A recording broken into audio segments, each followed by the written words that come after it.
Hello doctors, in this video we will study topics related to questions asked in INICT 2019 May and November. तो सबसे पहले बात करते हैं ये नोज की। नोज में तीन लेटरल वॉल से कुछ प्रोजेक्शंस निकले हुए होते हैं।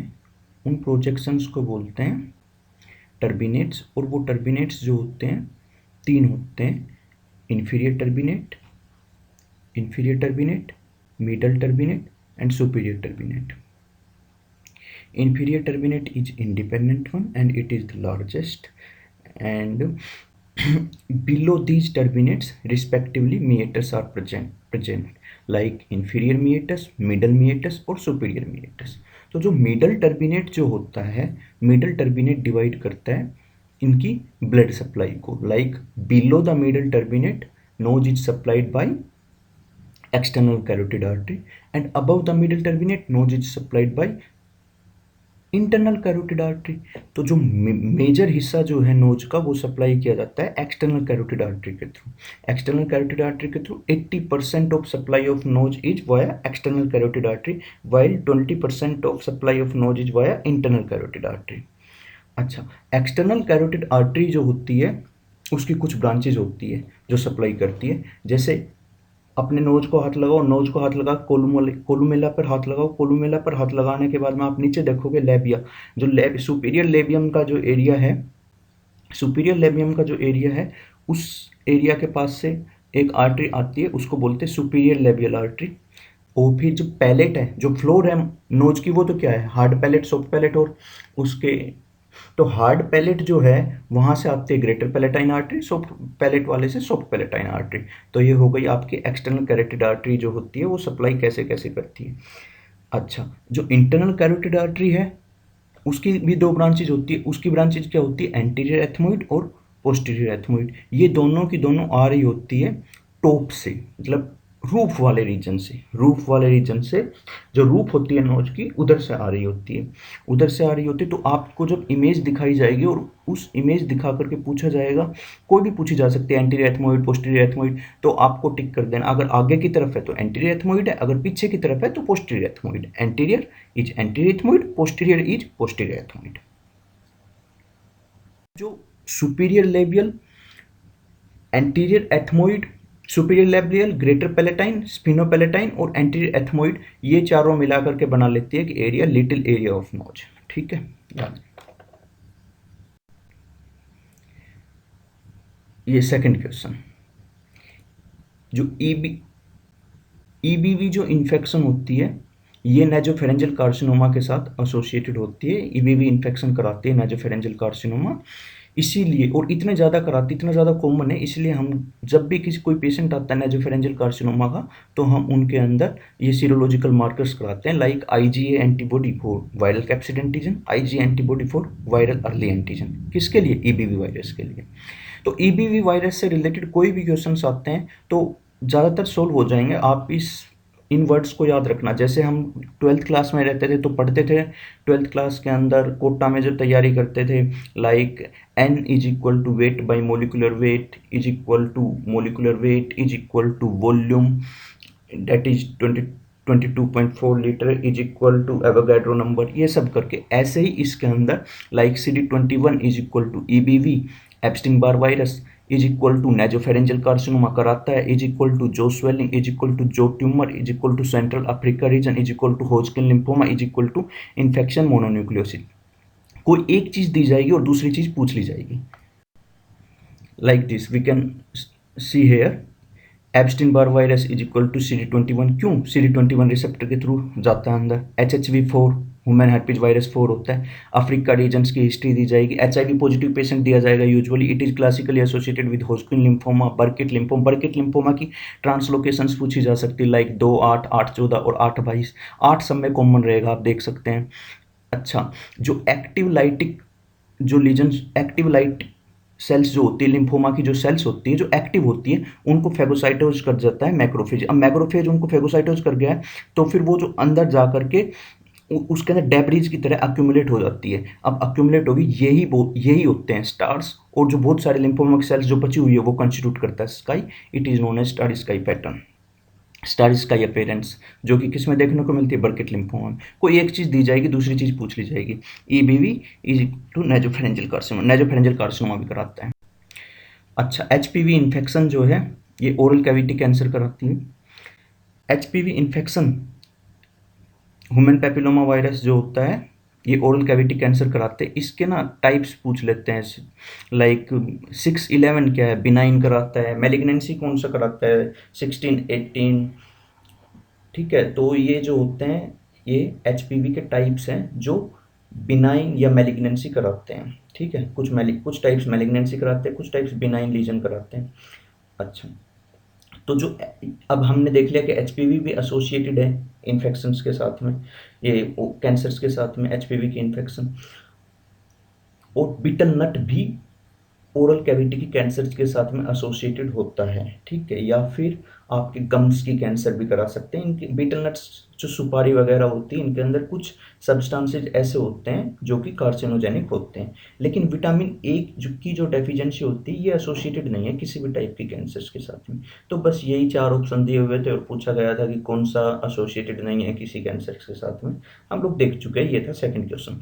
अब देखते हैं कि जो एचपीवी इन्फेक्शन से और क्या क्या पूछा जा सकता है। HPV infection oral cavity cancer कराता है, हाँ। सर्वाइकल कैंसर भी कराता है, हाँ कराता है। तो आपको याद रखना है HPV infection is equal to oral cavity cancer is equal to cervical cancer is equal to 6, 11, 16, 18, 31, 33, 41, 45, 52, 58। These are the types which are usually asked in exams. 6 और 11 जो होते हैं बिनाइन होते हैं, बाकी के जो हैं वो मैलिग्नेंसी कराते हैं। उनमें भी 16 और 18 को ज़्यादा अहमियत देना है और 16 को ज़्यादा प्रायोरिटी देना है एज कम्पेयर टू 18 भी, अगर ऑप्शन ऐसे पूछे जाते हैं तो। 6, 11, 16, 18 अगर इनके लिए वैक्सीन भी पूछी जाती है, अगर 16 या 18 से पूछा जाता है, लाइक 16 और 18 है किसी वैक्सीन में, तो वो है सर्वारिक्स डाइवेलेंट बाइवेलेंट वैक्सीन। और अगर यदि क्वाड्रीवेलेंट वैक्सीन पूछ ली जाती है तो क्वाड्रीवेलेंट वैक्सीन में चारों होते हैं, 6, 11, 16 और 18। अगर यदि क्वाड्रीवेलेंट वैक्सीन का नाम क्या है, गार्डासिल 4। अगर यदि नोनावेलेंट वैक्सीन पूछ ली जाती है जिसको बोलते हैं गार्डासिल 9, उसमें क्या क्या होते हैं, 6, 11, 16, 18, 31, 33, 41, 45, 52, 58। These are the types of HPV which are found in Gardasil 9 vaccine, जो और उन्हीं से ये प्रोटेक्ट भी कराती है Gardasil 9 वैक्सीन। हाँ, तो आपका थर्ड क्वेश्चन था कि इनमें से किन से आपका हेड नेक कार्सिनोमा के साथ एसोसिएटेड नहीं है। इनमें से कौन सा आपका हेड नेक कोई भी कार्सिनोमा के साथ एसोसिएटेड नहीं है। पहला ऑप्शन था ईबीवी, दूसरा ऑप्शन था एचपीवी, तीसरा ऑप्शन था betel nut, fourth option was vitamin A deficiency. तो कौन सा है, vitamin A deficiency is the answer. Like अब फोर्थ क्वेश्चन पे आते हैं हम लोग। ये है कौन कौन से स्ट्रक्चर है जो रिमूव किए जाते हैं रेडिकल नेक डिसेक्शन में, या कौन से स्ट्रक्चर है जो नहीं रिमूव किया जाता है radical neck dissection. This was the fourth question. तो हम लोग इसको बेसिक साइज से याद कर सकते हैं, लाइक टीएनएम से। टीएनएम एक स्टेजिंग होती है जो कैंसर्स के अंदर हम लोग करते हैं, लेकिन हम लोग इसके लिए अभी याद कर सकते हैं इससे, या तो हम टोटल थायरोइडेक्टोमी कर रहे हैं या टोटल लैरिंजेक्टोमी कर रहे हैं। ठीक है, थायराइड के कैंसर में थायरोइडेक्टोमी करेंगे, लैरिंक्स के कैंसर में लैरिंजेक्टोमी करेंगे, कर दिया। उसके साथ के अंदर हम लोग नोड्स को रिमूव करेंगे। कौन सी नोड्स को, 1 to 5, level 1 to 5 lymph nodes को रिमूव करेंगे, किसमें, रेडिकल नेक डिसेक्शन में। फिर मसल्स को रिमूव करते हैं। वो मसल्स कौन कौन सी है, स्टेनोक्लिडोमास्टोइड और ओमोहायोइड। फिर उसके साथ में हम लोग आईजेवी कौन सी वेन को रिमूव करेंगे, इंटरनल जगुलर वेन को रिमूव करेंगे। क्यों, क्योंकि ज़्यादातर जो लिम्फ नोड्स है लेवल 2, लेवल 3, लेवल 4, ये तो कहाँ पर होती है, ये आईजेवी के अगल बगल में होती है। ठीक है, उसके अगल बगल में रहती है, तो आईजेवी को भी रिमूव करना पड़ेगा क्योंकि वहीं पर ही हो भी सकती है, कैंसर हो सकता है उसके अंदर घुस गया हो, इन्वेड कर गया हो। उसके बाद में सलाइवरी ग्लैंड, सलाइवरी ग्लैंड कौन कौन से रिमूव करेंगे, सबमेंडिबुलर सलाइवरी ग्लैंड को रिमूव करेंगे और टेलोपैरोटिड ग्लैंड को रिमूव करेंगे। याद रखना सबलिंगुअल ग्लैंड को रिमूव नहीं किया जाता है। मान लो ऑप्शन दिया जाता है sublingual gland, sublingual gland is the answer. Structure जो रिमूव नहीं होता है रेडिकल नेक डिसेक्शन में, डेट इज सबलिंगुअल ग्लैंड। ठीक है, अच्छा, superior semi circular canal dehiscence, this was your fifth question. Like this. अब हम लोग जानते हैं कि कैसे रिप्रेजेंट होते हैं स्ट्रक्चर्स इनर ईयर में। सबसे पहले just medial to the middle medial wall of middle ear is the cochlea, उसके above utricle, उसके above saccule and then lateral semicircular canal। lateral semicircular canal जो होता है वो मीडियल हिस्से को, मीडियल वॉल को, कुछ को टच कर रहा होता है। फिर उसके ऊपर होता है पोस्टीरियर और सबसे ऊपर की तरफ होता है सुपीरियर सेमीसर्कुलर कैनाल। हम लोग इस इमेज में देख सकते हैं। तो मीडियल वॉल के ऊपर दो विंडो तो होती हैं, एक ओवल विंडो, एक round window, Oval window, round window, Oval window, round window. ये नॉर्मल है, ये विंडोज अगर होती है नॉर्मल है। लेकिन अगर यदि कोई एक एक्स्ट्रा विंडो बन जाती है, normally there are two windows, oval window and round window. If there is extra window in superior semicircular canal, then this is the third window and it is known as third window effect और third window phenomenon। इसमें क्या होगा, sound is leaking, तो energy is leaking, तो इसके कारण क्या होगा, कंडक्टिव हियरिंग लॉस देखने को मिलेगा। लेकिन इसमें कोई सेंसरी न्यूरल हियरिंग लॉस देखने को नहीं मिलता है। क्या इसमें वर्टिगो होगा, वर्टिगो या डिजीनेस, क्योंकि सेमीसर्कुलर कैनाल की प्रॉब्लम है तो वर्टिगो डिजीनेस हो सकते हैं on exposure to loud sound. Vertigo या डिजीनेस होगा on exposure to loud sound, this is known as Tullio's phenomenon. तो in superior semicircular canal dehiscence syndrome we also see Tullio's phenomenon. There we also see false positive fistula sign.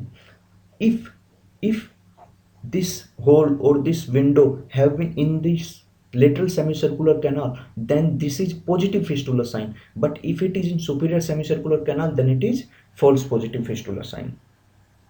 तो हम लोग एक और चीज याद करेंगे कि कौन सी इनमें इनलेट, क्वेश्चन तो यही था कि कौन सा इस सुपीरियर सेमीसर्कुलर कैनाल डिहीशंस में आपको क्या देखने को नहीं मिलेगा। ठीक है, तो अपने को सेंसरी न्यूरल हियरिंग लॉस देखने को नहीं मिलेगा, ये क्वेश्चन सॉल्व हो गया। लेकिन हम लोग superior semicircular canal, posterior सेमीसर्कुलर canal और लेटरल सेमीसर्कुलर कैनाल्स की कुछ जानकारी और लेते हैं। जो लेटरल सेमीसर्कुलर कैनाल होती है ये हॉरिजॉन्टल सेमीसर्कुलर कैनाल भी बोलते हैं इसको, और ये जो होती है शॉर्टेस्ट होती है, शॉर्टेस्ट सबसे छोटी होती है ये। दूसरी चीज, इसके साथ में जो निस्टेगमस जो होगी तो वो हॉरिजॉन्टल टाइप ऑफ निस्टेगमस देखने को मिलेगी। पोस्टीरियर सेमीसर्कुलर कैनाल ये लॉन्गेस्ट होती है और इसके साथ जो निस्टेगमस देखने को मिलेगी इसमें कुछ प्रॉब्लम होने से वर्टिकल निस्टेगमस देखने को मिलेगी। सुपीरियर सेमीसर्कुलर कैनाल ये सुपीरियर की तरफ होती है, इसके अंदर कोई प्रॉब्लम होगी तो अपने को रोटेटरी निस्टेगमस देखने को मिलेगी। तो ये अलग टाइप के कुछ क्वेश्चंस हैं जो आपसे पूछे जा सकते हैं। Superior semicircular canal is equal to rotatory nystagmus is equal to hole in superior semicircular canal is equal to third window effect, Tullio phenomena, conductive hearing loss, false positive fistula sign. इनमें से कोई एक चीज दी जाएगी, दूसरी चीज पूछ ली जाएगी, यही है क्वेश्चन।